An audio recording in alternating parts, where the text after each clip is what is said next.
Hello class 12th student, कैसे हो बच्चों। आई होप आप बहुत अच्छे होंगे और अच्छी तरह पढ़ाई कर रहे होंगे, है ना। तो आज हम आप लोगों का चैप्टर नंबर 2 शुरू करने जा रहे हैं। चैप्टर नंबर 2 है बेटा इनवर्स ट्रिग्नोमेट्रिक फंक्शन, है ना। अगर आप इस चैनल पर नहीं है तो प्लीज़ इसे सब्सक्राइब करें और शेयर और कमेंट्स ज़रूर करें, ठीक है। तो इनवर्स ट्रिग्नोमेट्री जो फंक्शन है चैप्टर नंबर 2, ये अगर मैं क्लास 12th के पॉइंट ऑफ व्यू से बोलूँ बेटा तो बिल्कुल डायरेक्ट फॉर्मूले हैं, बिल्कुल उनमें क्वेश्चन रखने हैं और आंसर आ जाते हैं। बहुत इजी सा है, 5 मार्क्स वेटेज का क्वेश्चन चैप्टर है तो बहुत सिंपल सा है। लेकिन अगर आप कॉम्पिटिटिव एग्जामों की भी तैयारी कर रहे हो साथ साथ 11th-12th, क्योंकि 11th-12th के साथ ही कॉम्पिटिटिव एग्जामों की भी तैयारी करनी चाहिए। 11th-12th का ही सारा सिलेबस कॉम्पिटिटिव एग्जामों में आता है, तो मैथ्स तो उस पॉइंट ऑफ व्यू से चैप्टर बहुत ज़्यादा इंपॉर्टेंट हो जाता है। इस चैप्टर को करने के लिए हमें दो चीज़ों की इन्फॉर्मेशन चाहिए। एक तो ट्रिग्नोमेट्री, जो आपने क्लास 11th में पढ़ा ट्रिग्नोमेट्री का चैप्टर नंबर 3, वो बहुत डिटेल में आना चाहिए, आपको अच्छी तरह आना चाहिए, उसके ग्राफ वगैरह सब आने चाहिए। और दूसरा फंक्शन के बारे में नहीं भी आता है तो कोई बात नहीं, मैं आपको पूरा बताता हूँ, पूरा डिस्क्राइब करता हूँ। तो आप चाहे इसको बहुत डिटेल में करो चाहे 12th के पॉइंट ऑफ व्यू से कर लो। वैसे मेरे अकॉर्डिंग तो आप लोगों को बहुत अच्छी तरह करना चाहिए वाला चैप्टर, है ना। कॉम्पिटिटिव एग्जामों में बहुत ज़्यादा आता है इसमें से, ठीक है बेटा। तो पहले हम सबसे पहले फंक्शन के बारे में पढ़ते हैं कि हमने फंक्शन क्या पढ़ा था। मैंने आपको पीछे पढ़ाया था फंक्शन के बारे में।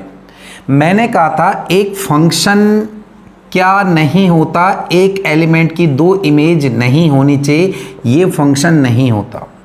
किसी भी एक एलिमेंट की अगर दो इमेज बन गई तो ये फंक्शन नहीं होता, है ना। हाँ, इसका उल्टा हो सकता है कि दो एलिमेंट की एक इमेज हो, दो एलिमेंट की एक इमेज हो, दो से ज़्यादा एलिमेंट की भी हो सकती है, पर कम से कम दो एलिमेंट की एक इमेज हो, ये फंक्शन की कैटेगरी आती है।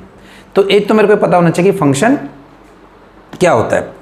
दूसरा हमने पढ़ा था कि कोई अगर एक फंक्शन दे रखा है, वो 1 2 3 4 ऐसे कुछ भी दे रखा, 5 9, और मैं बोलता हूँ इसका इन्वर्स निकालो, तो हम क्या करते थे, 2 1 कर देते थे, 4 3 और 9 5। यानी हम नॉर्मली क्या करते थे कि डोमेन और रेंज को आपस में इंटरचेंज कर देते थे। ये याद आया, है ना। दूसरा, किसी फंक्शन का इन्वर्स तभी निकल सकता था जब उसके लिए दो कंडीशन होती थी। इन्वर्स निकालने के लिए इट शुड बी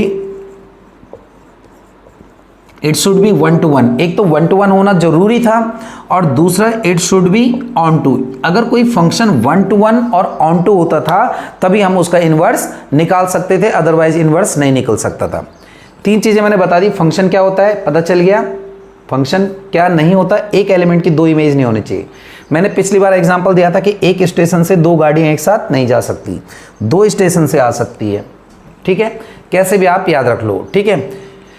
तो ये बात आ गई समझ में। फिर मैंने आपको बता दिया था कि इन्वर्स के लिए दो शर्त है, ये 1 to 1 भी होना चाहिए और ऑन टू भी होना चाहिए। बच्चे ने मेरे को पूछा था कि सर ऐसे क्यों होना चाहिए, तो मैं अब आपको बताता हूं कि सपोज दैट ए बी और सी 3 एलिमेंट हैं, यहां पर दो एलिमेंट 1 2 मान लेते हैं। मान लिया इसका रिलेशन इससे, इसका रिलेशन भी इससे और इसका भी इससे, तो ये फंक्शन है ना। दो एलिमेंट की एक इमेज हो सकती है, इसका मतलब ये फंक्शन है। अब अगर मैं इसका उल्टा करूं, क्योंकि जब इन्वर्स निकालना है तो डोमेन को रेंज और रेंज को डोमेन में कन्वर्ट करना है, तो अगर मैं इसको डोमेन को रेंज और रेंज को डोमेन बनाऊं तो यहाँ 1 2 आया और यहाँ ए बी सी आया। अब देखो 1 किससे रिलेटेड है, ए से भी और बी से भी है, और ये इससे रिलेटेड। तो अब ये क्या कैटेगरी, आप तो ये फंक्शन ही नहीं बना। और अगर ये फंक्शन ही नहीं बचा तो इसकी इमेज कैसे निकलेगी, इसका इन्वर्स कैसे निकलेगा। तो ये दो चीज पता चल गई मेरे को कि फंक्शन क्या होता है, और फंक्शन का इन्वर्स निकालने के लिए 1 to 1 और ऑन टू होना जरूरी है। अब चलते हैं हम इन्वर्स ट्रिग्नोमेट्री फंक्शन है क्या। भाई इसके लिए पहले आपको ग्राफ आने चाहिए। वैसे तो आपने ग्राफ बहुत अच्छी तरह 11th में पढ़े होंगे, है ना। आधे बच्चे बोल रहे सर हमने नहीं पढ़े ग्राफ तो हमने देखे भी नहीं, हमने तो बस सीधे फॉर्मूले उठाए और क्वेश्चन कर दिए। नहीं बेटा, ग्राफ तो पढ़े होंगे आपने, पक्की बात है, बिना उसके तो चैप्टर ही नहीं होगा, है ना। तो सपोज दैट अगर मैं एक फंक्शन ये मान के चलता हूँ साइन एक्स, या मैंने मान लिया y equal to sine x, तो हमने 11th में देखा था, नहीं देखा था तो अब देख लेते हैं, कोई बात नहीं। हमने एक चीज़ देखी थी कि इसका ग्राफ कैसे बनता था। बहुत लंबी लाइन हो गई, चलो छोटी कर देते हैं इसको। अगर मैं एक x मान लेता हूँ, x एक्सिस कंसीडर कर लेते हैं, x और x डैश, और इसको y और y डैश, ठीक है।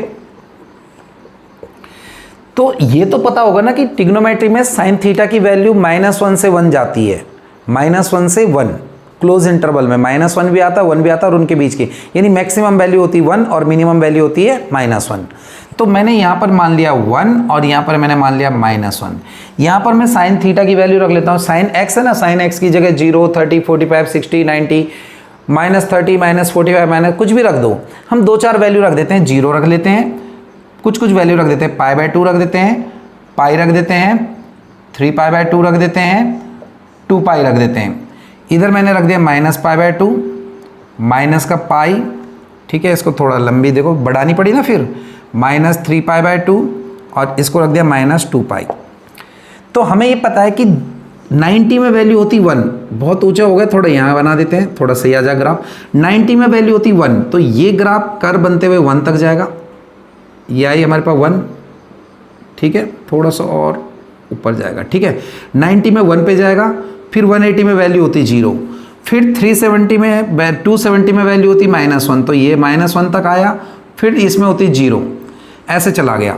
ऐसे ही इसमें 90 में -π/2 में -1, फिर -π में 0, फिर इसमें आया 1, फिर इसमें आया 0, ऐसे ऐसे चला जाएगा। कैसे लिया मैंने, 0 पे वैल्यू 0, 90 पे वैल्यू 1 आनी थी, तो यहाँ पर 1 तक आना था, तो हमने एक कर्व बनाया 1, फिर उसके बाद 180 पाई मतलब 180, इसमें वैल्यू 0, तो 0 पे आ गया, फिर 3π/2 270 में वैल्यू -1, तो मैं इसको यहाँ पर ठीक इसके नीचे -1 तक ले गया, फिर ऐसे ऐसे करके हमने ये ग्राफ बना दिया। यानी हमने इनकी वैल्यू निकाली कि इसकी वैल्यू कितनी होती है, इसकी कितनी होती है, 90 की वैल्यू कितनी होती है, 180 की कितनी होती है, तो ये ग्राफ हमारे साइन का बन गया। 11th में भी हमने बनाया था, ठीक है, यहाँ तक आ गई बात समझ में। अब अगर मैं एक चीज़ लूँ कि हमारे पास y = साइन थीटा के, अभी हम इन्वर्स नहीं बोल रहे, हम ट्रिग्नोमेट्री फंक्शन की बात कर रहे हैं, y = साइन थीटा। अगर मैं 2 सेट में कंसीडर करता हूँ, एक सेट मैंने ये माना, एक ये माना, कुछ वैल्यू लेता हूँ, यहाँ मैंने लिया 0, यहाँ ले लिया π/2, यहाँ लिया पाई, यहाँ लिया 3π/2 और यहाँ ले लिया 2π, यहाँ ले लिया -1, 0 और 1, कुछ और भी वैल्यू ले ली मानो, है ना। अगर मैं 0 रखता हूँ तो साइन 0 की वैल्यू 0 होती है, ठीक है। अगर मैं रखता हूँ π/2 साइन 90 की वैल्यू होती है 1, देखो 0 की वैल्यू 0, 90 की वैल्यू 1। अगर मैं पाई की बात करूँ 180, तो 180 की वैल्यू फिर दोबारा 0 आ गई, तो ये आ गई 0 आ गई। अगर मैं बात करूँ 370, तो 370 की वैल्यू आ गई -1, ऊपर इससे यहाँ मिल गया ही। फिर 2π की बात करें, फिर 0 आ गया। यानी क्या हो रहा है, देखो एक से ज़्यादा, देखो इसका भी इमेज ये बनी और इसकी भी इमेज ये बन गई, यानी एक से ज़्यादा एलिमेंट की सेम इमेज बन गई। और अगर एक से ज़्यादा एलिमेंट की सेम बनी तो इट इज़ नॉट 1 to 1, ये 1 to 1 नहीं है। और अगर ये 1 to 1 नहीं है तो इसका यहाँ पर इन्वर्स नहीं निकल सकता। तो इन जनरल के अगर मैं बात करूं, इन जनरल ट्रिग्नोमेट्री फंक्शन का इन्वर्स नहीं निकाला जा सकता। तो तब क्या होता है सर, अगर मेरे को इसका इन्वर्स निकालना तो क्या होगा, इन जनरल तो नहीं निकलेगा ना। देखो वैल्यू रिपीट कर रही, यहाँ पर वैल्यू 0 आई, यहाँ पर वैल्यू 0 आई, यहाँ पर 0 आई, यहाँ पर 0 आई, यहाँ पर 0। तो अगर मैं डोमेन सारा लेके चल लूँ, सारे रियल नंबर, तो इसका इन्वर्स नहीं निकल पाएगा, ठीक है। तब क्या करते हैं, अगर मैं इसमें कुछ रिस्ट्रिक्शन लगा दूं, रिस्ट्रिक्शन कैसे लगा दूं, मैं बोलता हूं -π/2 से π/2 के इंटरवल में ही देखो, सिर्फ इस इंटरवल में देखो, इस इंटरवल में मैं बोलता हूं इस इंटरवल में क्या इसका इन्वर्स आ सकता है, सिर्फ इतने इंटरवल की अगर मैं बात करूं, कहां से कहां तक, -π/2 से π/2। यानी अगर मैं इस फंक्शन का डोमेन ले लूं, डोमेन ऑफ द फंक्शन, ये अगर मैं बोल दूं -π/2 से और π/2 ले लो, तो तब उसका इन्वर्स निकल जाएगा। क्यों निकलेगा सर, क्योंकि बेटा यहां से यहां तक के इंटरवल में अगर मैं ऐसे सेट बनाऊं, इसमें कुछ वैल्यू लूं π/3, π/6, π/2, -π/2, है ना, 90 से 90 के बीच में मान लो आप 30, 45, 60, 90 कुछ भी लूं, तो उन सब की एक ही इमेज बनेगी, यानी किसी भी 2 एलिमेंट की एक इमेज नहीं बनेगी, तो वो 1 to 1 हो गया, इसका मतलब उसका इन्वर्स निकल जाएगा। तो ऐसे केस में इसका डोमेन क्या बना, जब हम इन्वर्स, अगर मैं इन्वर्स ट्रिग्नोमेट्री की बात करूं, तो यहां पर अगर मैं इसका डोमेन ले लूं, अगर मैं ट्रिग्नोमेट्री फंक्शन का डोमेन ले लूं -π/2 से π/2, तो इसका जो रेंज आ जाएगा वो क्या आएगा, रेंज मतलब अगर मैंने -π/2 से π/2 रखा तो वैल्यू आई -1 से 1, तो रेंज आ गया -1 से 1। यानी अगर मैंने डोमेन लिया, डोमेन मतलब जो वैल्यू हमने रखनी -π/2 से π/2 की वैल्यू हमने चेक करी, रख के यहाँ पर x की वैल्यू -π/2 से π/2 रखी, तो जो रेंज आई, जो आंसर आया मैक्सिमम, वो आया -1 से 1। ठीक, ट्रिग्नोमेट्री। अब अगर मैं बोलता हूं कि y equal to sine inverse x इसका फंक्शन है, तो इनवर्स कैसा होता है, डोमेन को रेंज और रेंज को डोमेन में चेंज कर दो। तो साइन इनवर्स x का जो डोमेन आ गया, डोमेन इसका जो आ गया वो क्या आ गया, -1 से 1, और इसकी जो रेंज आई वो क्या आ जाएगी हमारे पास, -π/2 से π/2। तो आपने ये ध्यान रखना है, देखो अब अगर याद करने वाली बात है तो सिर्फ इतना याद करना है कि साइन इनवर्स थीटा का जो डोमेन होता है, साइन इनवर्स ट्रिग्नोमेट्री साइन का जो फंक्शन का डोमेन होता है -1 to 1 होता है, और रेंज π/2 से -π/2 से π/2। तो याद करने वाली बात तो सिर्फ इतनी है, लेकिन ये समझना बहुत जरूरी है, बहुत ज़्यादा जरूरी।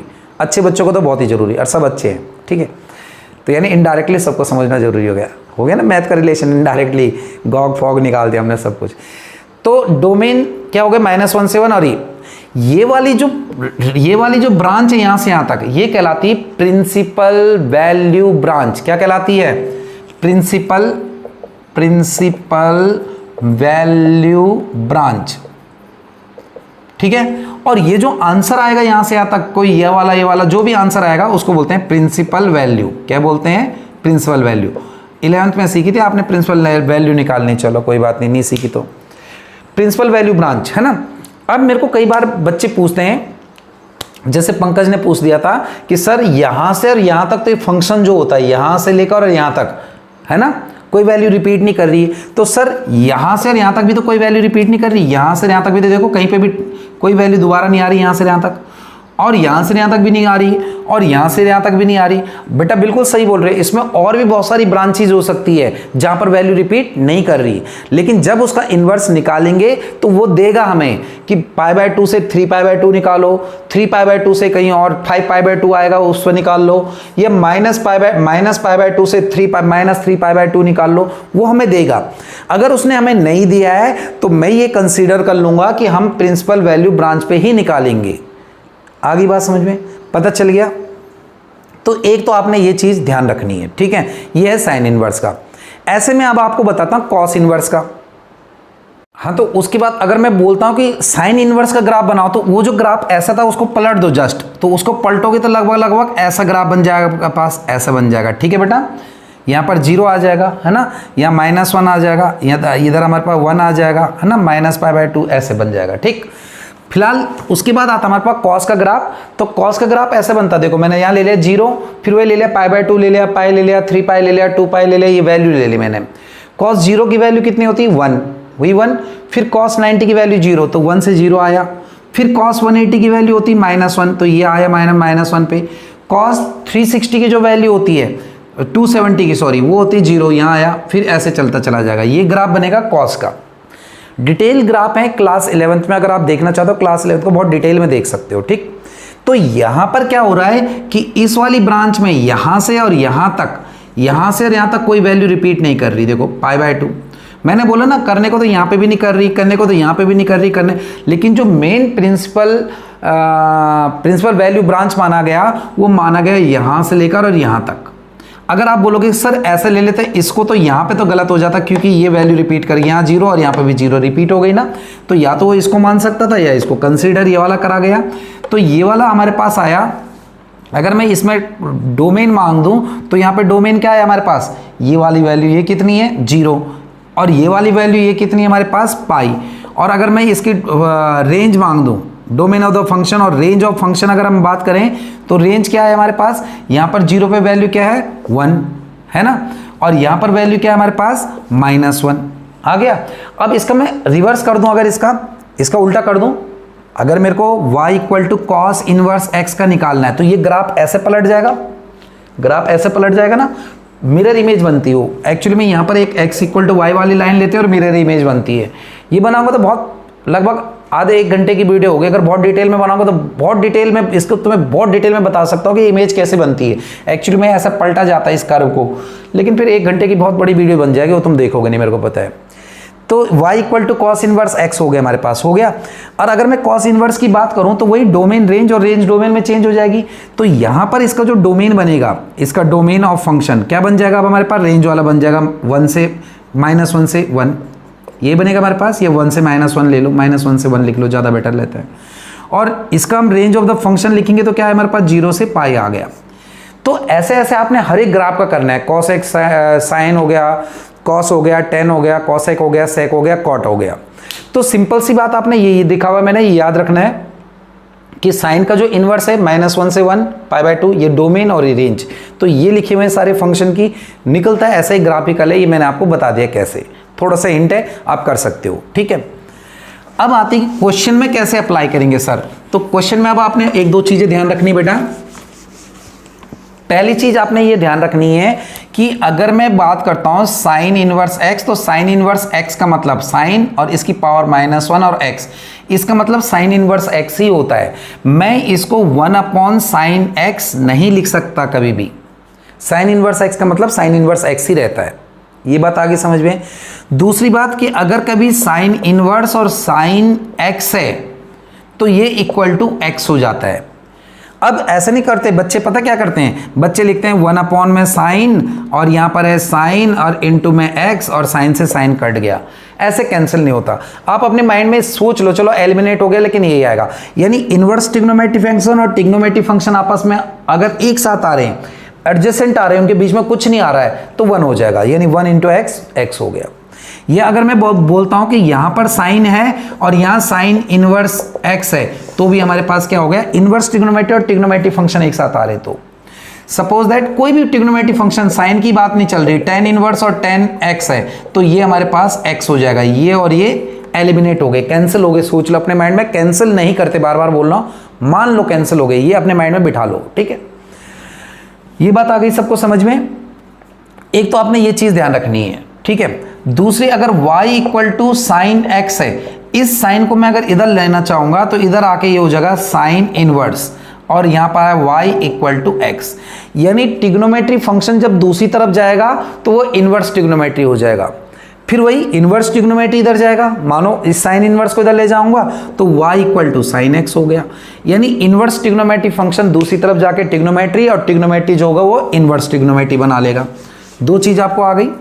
जैसे अगर मैं बोलूंगा tan इनवर्स x = y, अब मैं बोलूंगा बेटा x की वैल्यू निकालो, तो tan इनवर्स इधर जाके tan y हो जाएगा, इनवर्स ट्रिग्नोमेट्री। फिर इधर जाएगा इनवर्स, दूसरी तरफ जाके ट्रिग्नोमेट्री इनवर्स ट्रिग्नोमेट्री में और इनवर्स ट्रिग्नोमेट्री ट्रिग्नोमेट्री में कन्वर्ट हो जाता है। ठीक है, यहां तक आ गई।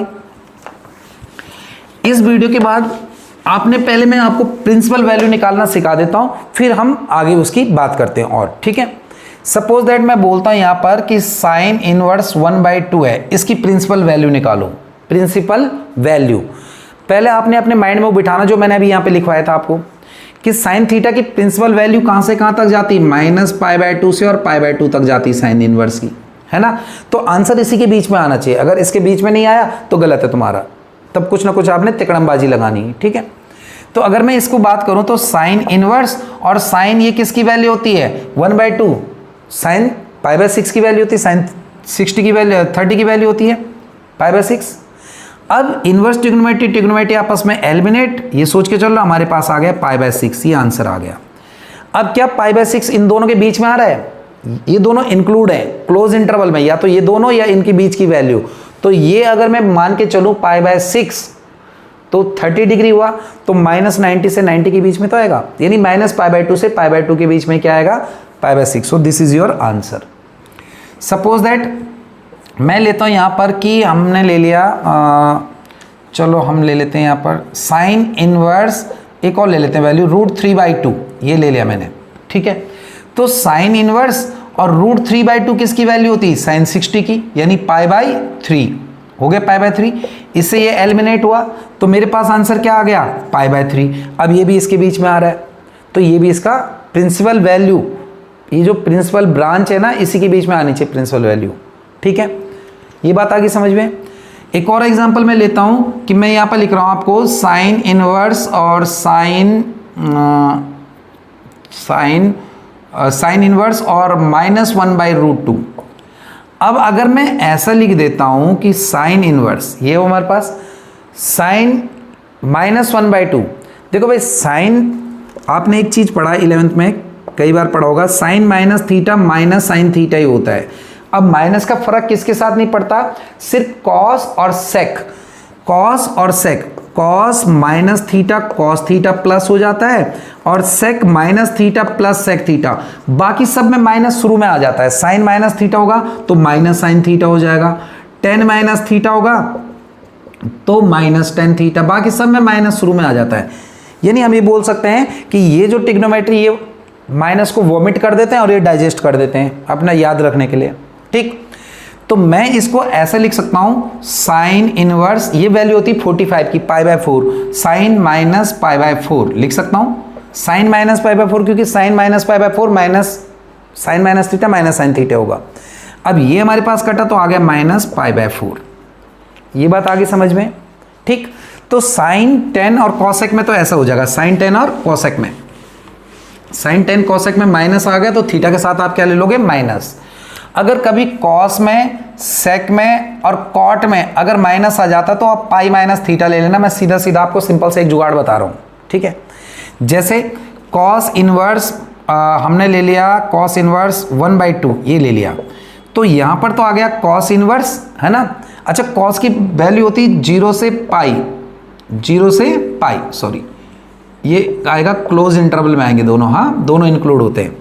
तो ये तो वैल्यू हुई कॉस 60 की, कॉस 60 यानी पाई बाई 3, इसी की होती है ना पाई बाई 3 की, इससे कटा, ठीक है। तो मेरे पास आ गया पाई बाय 3। अब पाई बाय 3 0 से पाई के बीच में आ रहा है तो ये तो क्लियर है। अब अगर मैं ले लेता हूं कॉस इनवर्स माइनस 1/2, इसको देखो बड़े ध्यान से, कॉस इनवर्स माइनस 1/2, ठीक है। अब कॉस इनवर्स माइनस 1/2 अगर मैं लिखूं कॉस माइनस, जैसे मैंने पीछे लिखा minus pi bye 3 cos minus theta, तो ये गलत हो गया। कॉस माइनस थीटा तो प्लस कॉस थीटा होता है, और ये माइनस कैसे आ रहा फिर? भाई मैंने अभी आपको बताया कि कॉस माइनस थीटा तो क्या होता है? प्लस कॉस थीटा, और सेक माइनस थीटा भी क्या होता है? प्लस सेक थीटा, तो ये तो गड़बड़ हो गया ना। तो अगर ये मैं लेके चलूं भी, काटूं भी, तो माइनस पाई बाय 3, और माइनस पाई बाय 3 देखो इस ब्रांच में नहीं आ रहा, आंसर आ रहा है क्या? 0 से 180 में नहीं आ रहा है। तो अगर कभी भी कॉस में, सेक में और कॉट में माइनस आ जाए तो बहुत ज्यादा दिमाग ना लगा के आप पाई माइनस थीटा कर दो, क्योंकि cot 180 minus theta, cos 180 minus theta cos theta रहेगा। तो मैंने इसको लिख दिया कॉस पाई माइनस किसकी वैल्यू होती है? 30 की, पाई बाय 60 की वैल्यू होती है कॉस, तो पाई माइनस थीटा, और थीटा मतलब किसकी वैल्यू है? Pi by 3। तो ये आया कॉस इनका 3, और 3 1 जा 3 आया 2 पाई बाय 3। तो इस टाइप से आपने थोड़ा बहुत 2.1 के क्वेश्चन करने हैं, फिर मैं आगे और नेक्स्ट वीडियो में और आगे करा के ये थोड़ा बेसिक आपने समझने की कोशिश करनी है। थोड़ा सा कॉम्प्लिकेटेड है लेकिन थोड़ा कोशिश करनी है, ठीक है बेटा। तो आज के लिए इतना ही, थैंक यू।